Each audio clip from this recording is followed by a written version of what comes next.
인을 할 수 있다는 것은 인은 성취의 뜻입니다. 인가의 뜻이 있습니다. 이것을 비로소 안욕따라 삼맥 삼보심을 발한 사람이라 합니다. 색상에 머물지 않고 마음을 내고 성향 미촉법에 머물지 않고 마음을 냅니다. 그럼 어떻게 낼까요? 무생입니다. 이것은 무생의 경계에 도달한 겁니다. 무생이면 바로 무주입니다. 그래서 무생심으로 응당 무소주심을 내야 합니다. 바로 무주심을 내는 것입니다. 마음이 머무름이 있으면 곧 머무름이 아닙니다. 그 머물음은 거짓된 상으로 머무름이 아닙니다. 응무소주가 부주가 무슨 뜻인가 하면 부처님께서 우리에게 설하신 보살심이고 색에 머무르지 않고 보시하라는 것입니다. 색은 바로 일체상이 있는 물건입니다. 우리가 타인을 도와주거나 물질을 보시할 때에 머무는 바가 없는 보시의 마음으로서 머무는 바가 없다는 것은 아상이 없는 것입니다. 보시하는 사람도 없고 보시받는 이도 없고 또한 보시하는 물건도 없습니다. 부처님께서 이것을 삼륜체공이라고 알려주셨습니다. 보시를 하는 사람도 없고 또한 보시하는 물건도 없습니다. 또한 보시를 받는 사람도 없습니다. 모두 존재하지 않습니다. 왜냐하면 보살이 발심을 해서 안욕따라 삼맥 삼보리심을 바랍니다. 색상에 머무르지 않고 성향 미촉법에 머물지 않습니다. 육진경계에 머물지 않습니다. 보살이 중생을 이익되게 하기 위한 연고로 마땅히 이와 같이 보시를 해야 합니다. 그럼 우리 출가한 스님들은 마땅히 어떤 사람을 만나더라도 모두 법으로서 보시를 해야 합니다. 이것은 위 없는 최상의 보시입니다. 법보시는 일체 보시 가운데 으뜸입니다. 나는 경전 강의도 못하고 설법도 할 줄 모른다고 말합니다. 나무아미탑을 연불은 할 수 있겠지요. 여러분 모두가 할 수 있으라고 생각합니다. 지금은 여름입니다. 모기, 개미 등 거리에 도처에 각종 곤충들이 많이 있습니다. 그것들을 보면 나무 아미탑을 연불 한마디를 해줍니다. 이것을 법보시라고 합니다. 분별심이나 비착하는 마음을 내지 마십시오. 일체 중생들을 보면 다만 신식이 있는 것들을 보기만 하면 그들에게 나무 아미탑을 연불을 한마디 해줍니다. 많은 불자들이 그들에게 아미탑을 연불해 주는 것을 봅니다. 그것들이 이 연불 소리를 듣기만 해도 성근을 신게 됩니다. 이 공덕이 무량합니다. 이 또한 색성에 머무르지 않고 보시한다는 것입니다. 여러분이 개미를 보고 연불을 할 때 여러분이 무슨 바람이 있겠습니까? 개미를 보고 감사하다고 하겠습니까? 아닙니다. 그래서 이때에 어떤 마음도 일으키지 않습니다. 색에 머무르지 않고 이것을 법보시라고 합니다. 법보시는 물질로 보시하는 것보다 공덕이 몇 배나 큽니다. 누구에게 물건을 주면 그것은 때에 따라 소멸됩니다. 써버리고 나면 바로 없어집니다. 그러나 법을 한마디 설해주면 영원히 누릴 것입니다.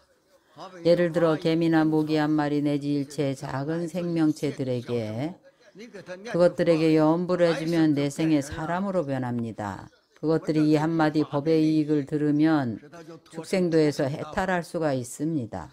이런 것을 가벼이 보지 마십시오. 앉아서 경전을 강설해야만 법보시라고 생각하지 마십시오. 그것이 바로 법보시입니다. 법으로 보시합니다. 법보시로서 이것이 포함한 의미가 매우 광대합니다. 이 자리에 계신 스님들은 모두 법사 스님입니다. 법으로서 중생들에게 보시를 하십시오. 우리는 내가 복과 지혜가 없다고 항상 말합니다. 그러면 닦아야 합니다. 복이 없으면 복을 닦아야 하고 지혜가 없으면 지혜를 닦으면 됩니다. 어떻게 닦는가 하면 내가 항상 말하는 것입니다. 일체 중생들을 이익하게 하는 것입니다. 아미탑을 연불을 한마디 해주거나 관세음보살 연불을 한마디 해주거나 만약 경전의 개송을 몇 구절 기억할 수 있다면 그들에게 읽어주십시오. 그들이 무지하다고 여기지 마십시오.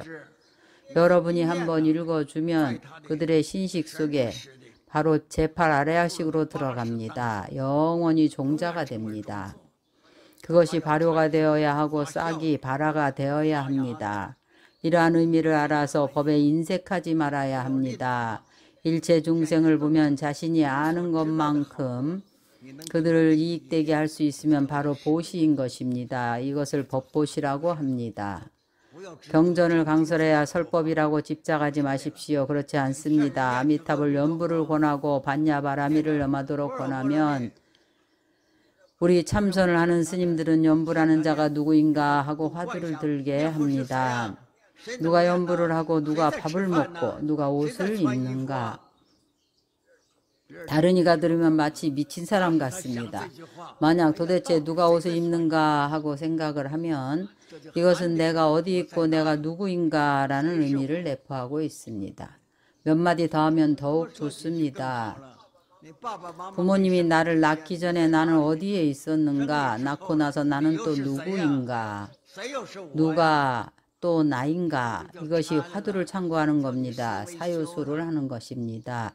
이것을 보시라고 합니다. 법보시가 반드시 경전 강의만을 하는 것을 말하는 것은 아닙니다. 그럼 우리 스님들도 아주 어려울 겁니다. 사람들에게 나무아미탑을 연부를 한마디 해주고 권하고 관세음보살 연부를 권하는 것은 아주 쉽지 않습니까? 금강경을 들어본 적이 없는 사람에게라도 금강반야바라밀경을 독송하라 하면 경의 제목 하나만 염송을 해도 내생에 금강경을 만나게 됩니다. 경전을 듣게 되면 바로 지혜가 열릴 수 있습니다. 열애는 일체 재상이 곧 상이 아니라고 설하고 일체 중생이 곧 중생이 아니라고 설합니다. 여는 불생의 뜻입니다. 어떤 것이 여인가? 부동이고 불생입니다. 내는 불멸입니다. 열애는 불생 불멸입니다. 이것이 바로 열애입니다. 어떤 것이 열애인가? 불생 불멸입니다.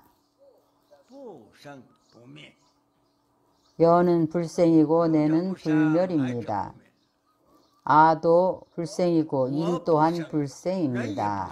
아인 중생 일체가 다 나지 않습니다. 불생인데 죽음이 있겠습니까? 불생이고 또한 불멸입니다. 또 한 가지 비춤, 각조가 있는데 비춤은 지혜입니다. 지혜는 영원히 불멸입니다. 여는 본체이고 생겨난 지혜는 영원 불멸입니다. 그래서 열에는 온 곳도 없고 가는 곳도 없습니다. 일체 모든 상이 다 없습니다. 이렇게 이해하면 됩니다. 일체 모든 상이 곧 상이 아닙니다. 거짓된 것입니다. 법당의 불상은 사람이 조성한 겁니다. 장인이 조성을 했습니다. 어떤 불상은 나무로 조성했고 어떤 것은 진흙으로 어떤 것은 청동 주물로 조성되었습니다. 이것이 진짜인지 가짜인지 말할 수가 있겠습니까? 불상이 가짜인 줄은 누구나 다 압니다. 그러나 그것은 부처님을 대표합니다. 우리가 여기서 절하고 기도하면 행복을 얻을 수가 있습니다. 가짜에서 진짜가 나옵니다. 여러분은 어떻게 생각합니까? 그것을 진진가가 허허실실이라고 합니다. 이 도리를 알면 일체 재상이 다 상이 아니라고 설합니다.